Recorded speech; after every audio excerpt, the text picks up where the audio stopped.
Sahabat kicau, saya Aryo, pemilik burung cucak hijau Gundala. Sebelumnya saya menyapa kawan-kawan pemilik cucak hijau, terutama KCIL, Respring Sewu, Resnatar, Tanggamus, dan Tanjung Bintang. Semoga sukses dan semangat memelihara cucak hijaunya. Di sini saya ingin berbagi pengalaman masalah perawatan cucak hijau yang pernah saya miliki sekarang dan masalah yang ada di cucak hijau kebanyakan lah ya. Sebelumnya saya bukan menggurui, apalagi mengajari teman-teman. Ini berdasarkan pengalaman pribadi saya bahwa cucak hijau ini ya harus sabar. Dalam arti sabarnya ya banyaklah masalah yang dihadapi kalau untuk main cucak hijau sampai ke gantangan. Apalagi kadang-kadang kan kita udah yakin burung kita di rumah gacor, semua materi dikeluarin semua, terus kita pengen ke lapangan kok belum masuk gitu, masih kalah gitu sama yang lain gitu. Ya kalau untuk Gundala alhamdulillah dari mulai netting harian sampai hari H jalan lah di lapangan gitu. Kalau di sini saya ingin pengalamannya ya masalah teman-teman ngerasa kenapa kok burungnya di bawah disatuin lah, dicas sama teman-teman lain, kayaknya bongkar semua materi. Tapi setelah digantang ngedidis nakal gitu, dia nggak mau keluar suara, ada ngegembung aja gitu di atas itu. Itu yang bikin pusing kawan-kawan, karena udah di rumah udah jalan bener gacor, apa materi keluar semua. Kalau menurut saya analisa pengalaman lah ya, pengalamannya mungkin burung hijau di gantangan bisa ngedidis itu faktor dari makanan. Dari makanan mungkin dia di hariannya itu terlalu, maaf ini kayaknya banyak dikasih ulet Hongkong. Karena kawan-kawan di lapangan sering dilihat sebelum naik nyariin ulet Hongkong lagi gitu, padahal di rumah udah dikasih ulet Hongkong gitu. Mungkin ya maksudnya bagus untuk emosi dia gitu kan. Memang ulet Hongkong fungsinya untuk menaikkan emosi. Jadi kalau dicoba-coba pakai ulet Hongkong, tiba-tiba dia emosi, akhirnya dioper emosi, dia langsung ngedidis, dia nakal, ya udah. Kadang-kadang mau enak sendiri aja dia, nggak mikir kiri kanan lagi, dia udah saking emosi udah. Larinya dia main bulu, ngedidis sampai dia puas, ya udah. Jadi ya udah, selama perhitungan penjurian itu ya cuman kita tunggu aja burung kita sampai selesai mendidisnya gitu. Jadi kalau menurut saya ya itu tadi dari faktor makanan. Ya sebelumnya mungkin udah pengalaman pemain. Pertama dikasih ulet Hongkong 2 gitu kan, kurang emosi, tambah lagi dia emosi sama kawan ngejar gitu, mau dia dikasih makan itu. Cuman kan kapasitas Hongkong itu kita nggak tahu, entah tadinya dia udah dikasih di rumah, dicolok kan, mungkin ya pas dia ngasih itu pas emosi gitu, tapi karena dia penasaran nggak Hongkong lagi, dikasih lagi gitu. Makanya mungkin dia terlalu emosi, ya udah dia ngedidis, gembung, udah cuek sama kiri kanan, udah nggak mau peduli lagi dia.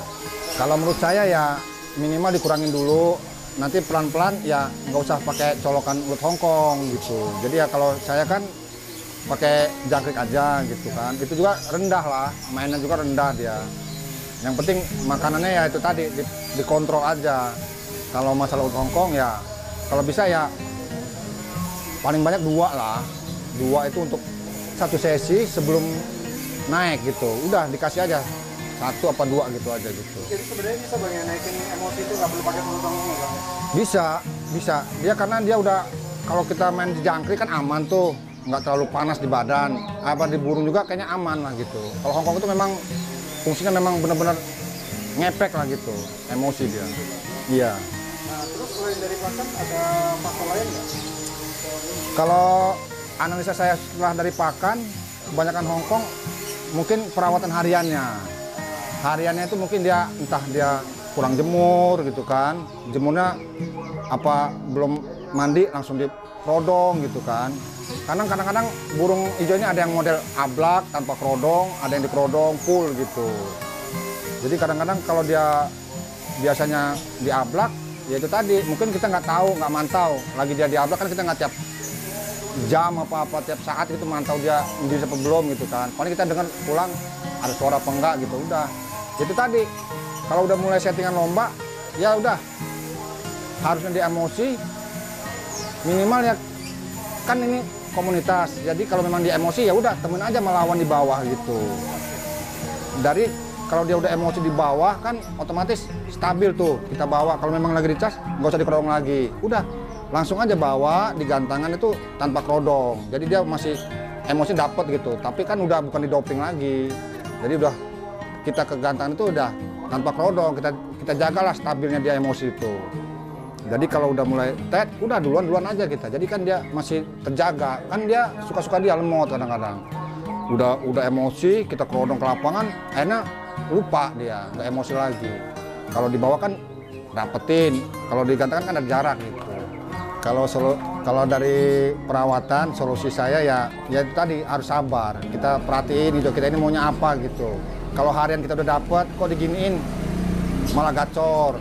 Akhirnya mungkin kita jaga aja perawatan kayak gitu, rutin terus kita jaga gitu. Nanti sampai ke hari hamu gantang, ya udah kita mulai pertama lah, kelas pertama. Mudah-mudahan jalan dulu gitu kan. Kan rata-rata semua pemain hijau mengharapkan lah bisa moncet di lapangan gitu. Jadi nggak sia-sia perawatannya gitu. Tapi memang secara alamiah burung cucak hijau ini memang dia cenderung ngedidis ya Bang?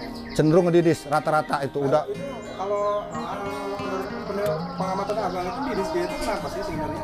Karena cucak hijau itu karakternya itu dia ya ngerapin bulu terus dia. Karena dia siklus untuk mabung apa berganti bulu itu nggak ada.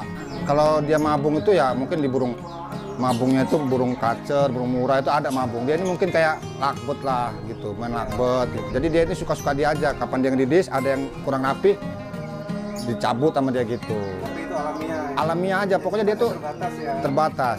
Jadi dia tuh istilah nyulam aja gitu. Ada yang kurang enak di badan dia ngedidis gitu. Jadi kalau harian itu kadang-kadang kan kita tahu burung kita kapan mau mandi, kapan dia kira-kira mau ngedidis itu kenapa, ya udah. Kalau dia kurang mandi, kita kasih cepuk. Kalau memang dia nggak bisa dicepuk, kita semprot sampai dia kuyup. Dia kan apa ya, naluri dia mau mandi ya udah dihadapin walaupun dia disemprot gitu.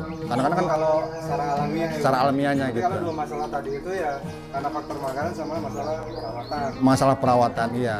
Kalau makanan sama perawatan udah tetap itu, udah masalah di cucak hijau gitu. Pokoknya tetap sabar aja gitu. Oke, sarannya Bang, khususnya pemain cucak hijau pemula Bang. Kalau pemain cucak hijau pemula sekarang apa ya, semangat aja gitu ngurus burung hijaunya. Mulai dari ngerasa pengen main cucak hijau, ya udah ditelatenin aja punya hijau itu. Entah apa dia lihat hariannya kayak mana, kalau kasih jangkrik satu dia ngeluarin apa, kayak mana karakter dia, ya udah pelan-pelan kita mulai. Nah nanti kan karena sekarang lagi jarang nih lomba-lomba, mungkin kalau kita pengen tahu kualitas burung kita kan di labber minimal kan. Nah ya udah harian itu ya kita telatenin aja dulu gitu. Mulai dari hariannya gimana, mandi, jemurnya itu harus apa ya, stabil lah gitu. Jadi kalau kita memang udah pure mau main cucak hijau, ya itu tadi minimal kita harus tahu burung kita dulu lah gitu. Pahami karakter burung kita. Jadi kalau kita udah paham, ya tinggal kita maunya ini burung kita, ya udah. Berarti kan sesuai kemauan kita gitu kan. Tapi burung kan kita nggak tahu, kiri kanan lawan kan ada gitu. Jadi tetap sabar aja. Ya sekarang semuanya udah bisa lah main hijau. Nanti kalau kita udah sampai di gantangan kelihatan lah hasilnya gitu. Kalau dia ngedidis kita rubah lagi gitu aja. Oke. Salam kecamonnya, semangat, guyup rukun, salawase, seduluran pokoknya. Salam kecamonnya.